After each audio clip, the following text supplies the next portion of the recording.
Mais en leur mettant en place cette réalité économique, qui est qu'une start-up peut aller très vite. Regardez par exemple aujourd'hui, quand vous partez sur le site de l'agence emploi jeune, elle a été développée par une start-up du CI20 Etudex, qui a mis en place une nouvelle plateforme avec de l'IA intégrée. L'État fait confiance via le ministère de la Jeunesse, mais c'est tout ce lobbying-là qu'on porte. L'État peut aussi donner des marchés à des start-up. Ça ne va pas marcher, c'est normal. C'est une start-up, mais il faut continuer à la pousser parce que quand ça va marcher, la différence sera énorme. Qu'est-ce qui a permis lors de la foire de l'emploi de pouvoir absorber cette jeunesse et de pouvoir les orienter? Mais c'est toute la technologie mise en place par une start-up derrière. Qu'est-ce qui a digitalisé complètement toute l'économie des cartes, des cartes bancaires? Oui. C'est une technologie mise en place. Qu'est-ce qui a bouleversé le monde de la télécommunication avec ces 1%?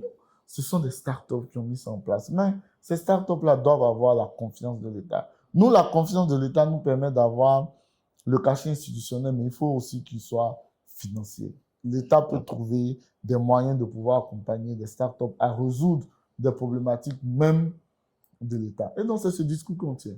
Donc, lorsqu'on se tient devant les ministres, devant le gouvernement, on montre, voici tes startups, voici des réponses qu'ils ont, n'allons pas chercher ailleurs. Et quand nous, on entend que l'État est parti chercher une start-up ailleurs pour un marché qui pouvait revenir une start-up ivoirienne, on monte au créneau, on en parle dans les bureaux, on en parle aux décideurs pour leur dire non, non, non, essayons en local.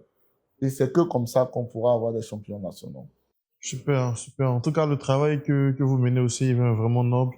Et je pense que c'est aussi ce travail-là qui va rendre ce marché-là attractif. Parce que je voulais aussi poser la question selon laquelle est-ce que le CI20 seulement est seulement près du gouvernement ou bien fait aussi des actions pour que d'autres investisseurs indépendants, des VC, des grosses boîtes d'investissement européennes ou américaines puissent aussi s'intéresser au marché ivoirien? Oui, on a signé des partenariats avec BPI France. On a signé des partenariats avec Business France. On part accompagner le gouvernement à Vivatech pour faire du lobbying. Là, on part au Maroc sur le Jatex pour aller encore faire du lobbying pour le gouvernement.